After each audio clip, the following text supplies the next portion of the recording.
ইলিশ মাছকে বাংলাদেশ থেকে ইম্পোর্ট করুন এবং ইন্ডিয়ার মার্কেটে সেল করুন। আপনার এলাকায় দেখুন অসংখ্য মাছের বাজার আছে।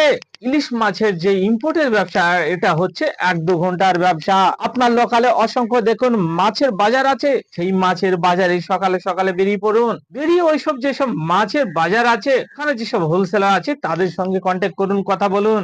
কথা বলে আপনি বাংলাদেশ থেকে মাছকে ইম্পোর্ট করুন এবং ওইসব মাছের বাজারকে আপনারা সাপ্লাই দিন। ছোট ছোট অ্যামাউন্টের 50,000, 60,000, 1 লাখ, 2 লাখ টাকা পুঁজি থাকলে আপনি মাছকে ইম্পোর্ট করে আপনি আপনার লোকালে হোলসেলে বিক্রি করে প্রতিদিন 10,000 টাকা ইনকাম করতে পারবেন। এখানে অনেক দর্শক বলছে আমার তো ইনকাম কম, আমি তো লোকাল ব্যবসা করছি, ইনকাম হচ্ছে না, এখানে কম ইনকাম হচ্ছে, কম্পিটিশন হচ্ছে। দর্শক, ইম্পোর্ট ব্যবসায় কোনো কম্পিটিশন নেই। আর আমি একটা এক্সাম্পল দিচ্ছি কেন কম্পিটিশন নেই।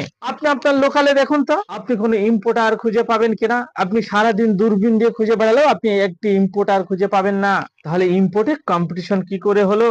ইম্পোর্টার আছে কিন্তু অনেক কম আছে, আপনার এলাকায় নেই। সেই জন্য আপনারা বাংলাদেশ থেকে ইলিশ মাছকে ইম্পোর্ট করুন এবং সেই ইলিশ মাছকে আপনারা আপনাদের লোকালে মাছের বাজারে হোলসেলে বিক্রি করে দিন। এখানে আপনার হাই প্রফিট মার্জিন।